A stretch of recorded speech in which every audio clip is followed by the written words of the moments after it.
I'm Nima Rajan. A 36-day federal election campaign wound down last night with Justin Trudeau winning a third term as Prime Minister. Canadians have chosen another minority Liberal government, which is almost identical to the one it replaced. Early this morning, the Liberals were leading in 158 seats, and there were tight contests in dozens of ridings, and almost 800,000 mail-in ballots will be counted starting today. Meanwhile, Justin Trudeau acknowledges divisions were laid bare during the 36-day federal election campaign. But the Liberal leader, who will remain Prime Minister for a third term, told supporters in his Montreal riding that Canadians are united in what they want from their government. Mr. Trudeau's Liberals won another minority mandate, which is not much different than the one from the 2019 election. The Conservatives will remain the official opposition, and the Bloc Québécois and the NDP will each potentially hold the balance of power. The Liberals are finding that their grip on Atlantic Canada is a little looser after Monday's election. Voters delivered a handful of new seats to the Conservatives. Conservatives held on to traditional strongholds in southern New Brunswick, but also picked up an extra seat in the province, as well as 2 Liberal-held ridings in Nova Scotia and 1 in Newfoundland and Labrador. The Liberals recaptured a riding in Calgary, though, after being completely shut out in 2019. Former City Councillor George Chahal edged out Conservative Jag Sahota in Calgary Skyview. Political scientist Laurie Williams says Mr. Chahal's political record in the area helped to flip the riding. Only 2 other ridings in Alberta didn't go to the Conservatives last night, with the NDP winning again in Edmonton Strathcona and picking up a second seat in Edmonton Griesbach. Both the Liberals and New Democrats gained ground in BC at the expense of the Conservatives in last night's federal election. The Liberals took former Tory ridings in Richmond and Cloverdale, while the NDP won Port Moody Coquitlam. Former Green Party leader Elizabeth May easily won re-election in Saanich Gulf Islands. However, her counterpart, Paul Manley, lost his seat in Nanaimo Ladysmith. People's Party of Canada leader Maxime Bernier says despite his loss last night in his riding of Beauce, Quebec, he will remain as party leader. Overnight, the People's Party had 5.2% of the national vote. That handedly beat the Green Party's ballot haul, though the Greens still hold 2 seats in Parliament, including its first from Ontario. Mr. Bernier says he is pleased to see the PPC grow, and he is already preparing for the next election. He delivered his speech indoors at a Saskatoon hotel to a crowd of mostly unmasked people, prompting police to investigate public health concerns. Elections Canada reported a handful of disruptions at polling stations across the country. This included an Indigenous-led protest and poll workers not showing up. 2 polling locations in Indigenous communities in the Alberta riding of Grand Prairie Mackenzie were locked and could not be open to voters on Election Day. In southern Ontario, a protest by the Haudenosaunee Confederacy Chiefs Council barred anyone from entering. That prompted Elections Canada to relocate a polling station in Brantford. The Confederacy called the government's decision to open a polling station on the First Nation a treaty violation. Pfizer Canada says it will present Health Canada with data showing that its COVID-19 vaccine works for young children. This is in a bid to get authorization to administer doses to youth as early as possible. Moderna is also testing its shots for elementary school-age children. Both Pfizer and Moderna are also studying vaccines for those as young as 6 months old. The White House says by early November, adult foreign nationals will have to be fully vaccinated against COVID-19 in order to travel to the United States. It's not clear how the new policy will impact travel at the Canada-U.S. land border, where non-essential visitors remain prohibited from crossing. That specific prohibition is being extended another 30 days until October 21st. The other burning question is whether Canadians who got the AstraZeneca vaccine will meet the eligibility test. The Sick Kids Foundation is receiving a large donation to further research and treatment in the field of pediatric brain and mental health.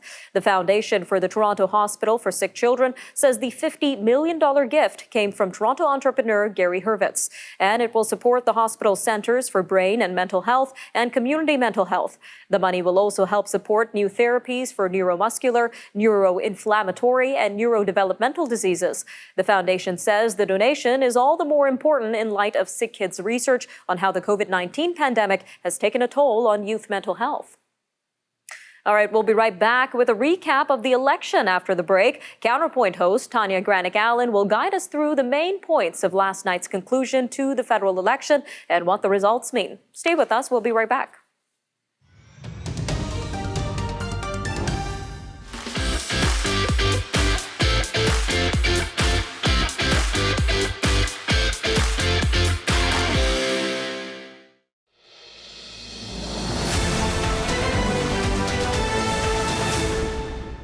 After the conclusion of Canada's election night yesterday, we don't yet know the final seat count.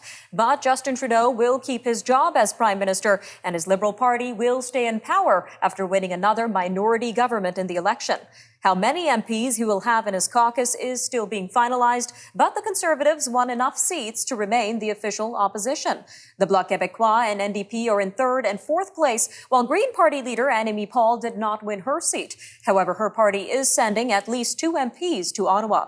There are a few dozen races where the outcome could change when more than 780,000 mail-in ballots begin to get counted today. Well, here to discuss the results of the election thus far is Tanya Granic Allen, the host of the news forum's Counterpoint. Tanya, welcome back to Forum Daily. Thanks for having me here, Nima. So you were here last night in the news forum studios covering the election live for everyone. Can you give us a recap of what happened last night? Yeah, Tony Clement, Catherine Murray, and myself were here till midnight giving live coverage coast to coast. So it was kind of exciting. Many of us entered election night, not sure what we would see. You know, what impact would the NDP have? Would they have gains? What about the PPC vote? Would it surge? Would it implode? So it was definitely kind of dramatic. But as we started to see the results come in early in the night from Atlantic Canada, we saw some shifts with the Conservatives gaining a few seats. So, you know, Erin O'Toole's efforts there paid off clearly in Atlantic Canada. But the rest of the country sort of stayed the same. And, you know, you mentioned some of that we're still not, the seat count is still not finalized. The mail-in ballots very clearly will have an impact on that final tally. But I think it's safe to say it will be a Liberal minority. By the early estimates, with 158 seats for the Liberals, that's only a +1. The Conservatives, they are at about 119, so that could be a -2 seat for them. Bloc Québécois gained 2 seats. NDP only 1. They gained. The Green lost 1, and that's, of course, you know, and unfortunately, Nima Rajan didn't get her own seat. She came in 4th in her own riding. All right, Tanya, and what would you say are the key takeaways from last night's election results? Well, as much as things changed, they stayed the same. So the new boss is the same as the old boss. People who started this election, many of the populists were disgruntled. Why are we going to this election? Is it necessary? Why are we doing this? The same sentiment is now being expressed by Canadians who said, well, look at the results. Nothing changed. Why did we do this? So it's interesting how we finished just as we started. And we know there were some really tight races to watch out for. What were some of the main battleground regions and ridings that you were keeping your eye out for? Well, we are still keeping our eye on them. You look at a couple of the Kitcheners are very tight in Ontario, in New Brunswick, in Fredericton, Jenica Antwin, that was of course the Green Party MP who crossed the floor to the Liberals. She's holding on to her riding by only 501 votes. Again, what impact will the mail-in ballots have? We have to see. Hopefully they'll be counted by the end of the day today. And, you know, this was a very unique election in that it was held during a pandemic. You mentioned there's mail-in ballots involved. What sort of impact did this have on the overall election process itself, Tanya? Well, it had both positive and negative impacts. Perhaps some voters who may have not previously voted did the mail-in ballot option, but then we saw excessively long lines in some polling stations in Ontario, 2-hour-plus waits, including one that went onto the highway on-ramp, which is quite dangerous. But, you know, people stuck it in. Democracy is important. All right, Tanya, just about 2 minutes left here, but I guess only one person can be the Prime Minister. So what are the next steps for our other party leaders here? Well, this is always the million-dollar question. Who's going to stay? Who's going to go? I think with Nima Rajan, it will be challenging for her to stay on as Green Party leader. Of course, she entered this election with a lot of turmoil within her party. She failed again to win her seat. They've reduced by 1 seat. You know, again, we're waiting for the final ballots, but it looks like she will have lost a seat. So I don't think her future bodes well for her. They're probably going to go into a leadership. Jagmeet Singh, you know, he picked up 1 seat, but don't forget in 2019, he was down 15. So, you know, will he stay? Will he go? And then, of course, Erin O'Toole. He had, again, he won the popular vote, but lost the seat count. He did not win the minority. Same situation happened with Andrew Scheer, and within 2 months of that election, he was gone as leader. So will there be a Dump O'Toole campaign? Time will tell. All right, Tanya, just about 45 seconds left here. But bringing this back to our viewers, what would you say is the mood of the country following this election during a pandemic? I think exhaustion. Why did we do this? Nothing has changed. What was the point? And I think Canadians just want to get back to business. We're dealing with vaccine mandates and passports across the country. People want to get back to their lifestyle and put this election behind us. But hey, we could be back in the polls in 18 months. All right, Tanya, always great having you on Forum Daily. Thank you again for joining us today. Thank you, Nima. All right, stay tuned, everyone. We've got more news from around the world. Right after the break, we'll take a look at a submarine deal that may be sinking hopes of better NATO relations. We'll have a look at the AUKUS nuclear submarine deal that is angering France with former Paris correspondent for The Independent, John Litchfield. That and, of course, more news from around the world. So stay with us. We'll be right back after a short break.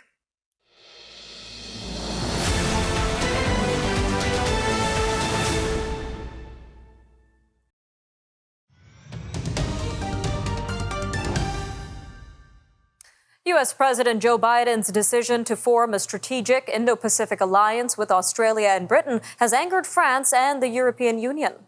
The go-it-alone move is seen as a return to U.S. foreign policy under the Trump administration. The new AUKUS security initiative to counter China appears to have brought Mr. Biden's summer of love with Europe to an abrupt end. After promising European leaders that America is back and that multilateral diplomacy would guide U.S. foreign policy, Mr. Biden has alienated allies on key issues. The latest is AUKUS, a project that notably excludes France and the European Union. The French foreign minister expressed total incomprehension at the new action and said that it looks a lot like what Mr. Trump did. Joining us now to give us the French perspective on the AUKUS alliance is Mr. John Litchfield, former Paris correspondent of The Independent. He joins us all the way from France. Sir, welcome to Forum Daily. I'm very pleased to be with you. Now, sir, let's start with a quick overview of what exactly the AUKUS deal was and why it was formed. Well, it's very unclear what the deal was. I mean, people are saying it's an alliance and a pact, but essentially it's a three-way agreement between the US, Australia and Britain to try and strengthen what was already a fairly strong security partnership. And the core of it is this plan, not even a plan to have a plan to supply Australia with nuclear-powered, not nuclear-weaponed submarines at some point, not clear when, to replace a contract which the Australians had already agreed in 2016, I think, to buy 12 classically diesel-powered submarines from the French. No warning was given to the French. They were told that half an hour before this was announced that their deal had been scrapped and that this pact had been agreed. So the fury on the French part is partly commercial because their big deal, about 60 billion euros worth of submarines over many years, has been sort of scrapped overnight without warning. But also the French had, since 2012, for quite a while, had a security arrangement with Australia, which the submarines were kind of the centre of, and that essentially has been blown out of the water as well. Why should the French care about that? Well, it's often forgotten that France is a Pacific power as well as a European power, has islands to the east of Australia in Nouvelle Caledonie, and it also has islands to the west of Australia in Réunion and in the Indian Ocean. So France regards itself as an Indian Ocean power, a Pacific Ocean power, with the interest that everyone has in keeping peace in the Pacific region, and especially with having a relationship with China which contains China in a way, but isn't too confrontational. And the French believe, I think, that this agreement is, at its heart, it's an attempt by the Americans to push the French out of any interest in the region, or at least to diminish their interest in the region, and to make sure that any relationship between the West and China is defined and led from Washington rather than from Europe. All right, so just about 2 minutes left here, but I want to jump to an article you published in Unheard, and you said that some diplomats and observers think that the AUKUS deal may actually pose an existential threat to NATO. So that's a huge statement right there, sir. What do they mean by that? About 2 minutes left. Well, simply that NATO is an alliance allegedly of equals, and that the French feel that if obviously the biggest and strongest partner in the alliance is the United States, is not willing to consult with its partners, even in a subject which is out of the NATO's Atlantic area, is willing to sort of squash their commercial interests and not consult with them on something as important as this Pacific agreement with Australia and Britain, that follows a pattern that's been seen for several years now, under Donald Trump maybe, but also in failing to consult about the withdrawal from Afghanistan and listen to European concerns about that. So it suggests something that the French have been saying for a while, that NATO is no longer working in the interests of Europeans, that the Americans are no longer considering European interests when they're making their decisions, and therefore the alliance itself, to use Emmanuel Macron's words, is brain dead and needs to be not replaced necessarily, but reconsidered. And the Europeans need also to make just very urgent decisions about how they consider their own security and defense should be protected if the US is not going to be a reliable partner. All right, sir. Well, thank you so much for joining us today on Forum Daily for that insight, sir. We really appreciate your time today. You're welcome.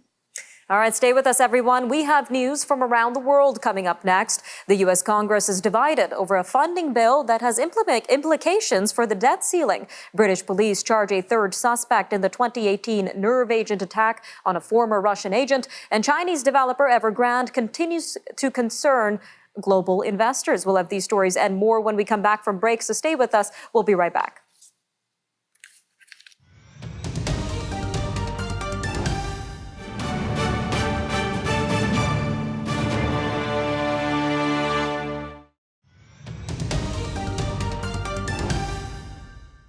Democratic congressional leaders backed by the White House have announced that they will push ahead with the vote to fund the government and suspend the debt limit. They are all but daring Republicans to quit opposing the package or risk a fiscal crisis. Congress must fund the government in the next 10 days or risk a federal shutdown. It needs to raise the nation's borrowing limit or the U.S. will default on its debt. All of this is happening while Democratic lawmakers are laboring to move President Joe Biden's massive $3.5 trillion Build Back Better agenda. British police are charging a third Russian suspect in the 2018 nerve agent attack on a former Russian agent in England. Scotland Yard says prosecutors believe there is sufficient evidence to charge a man known as Sergei Fedotov. Charges include conspiracy to commit murder, attempted murder, possessing and using a chemical weapon, and more. Former Russian spy Sergei Skripal and his daughter Yulia were targeted in a nerve agent attack in 2018 in Salisbury, England. British authorities allege the attack had been approved at a senior level of the Russian state, which Moscow denies. Global investors are watching nervously as one of China's biggest real estate developers struggles to avoid defaulting on tens of billions of dollars in debt. This is fueling fears of possible wider shockwaves for the Chinese financial system. Chinese regulators have yet to say what they might do about Evergrande Group. Economists expect Beijing to intervene if Evergrande and lenders can't agree on how to handle its debts. But any official resolution is expected to involve losses for banks and bondholders. Investors are watching how the developer handles an interest payment, which is due on Thursday. The Taliban have announced a list of deputy ministers, failing to name any women, despite an international outcry when they presented their all-male cabinet earlier this month. The list of deputy ministers signals that the Taliban have not been swayed by the international criticism, and they're doubling down on their current hardline path despite initial promises of inclusiveness and upholding women's rights. Britain's business secretary says he hopes to reach an agreement to restore carbon dioxide supplies to food processors. This and to avert potential shortages and price increases as the country deals with the fallout from the soaring energy prices. Kwasi Kwarteng's comments on Tuesday came after crisis talks with the chief executive of CF Industries. The company normally supplies the bulk of the carbon dioxide used by food processors, but has suspended production due to high natural gas prices.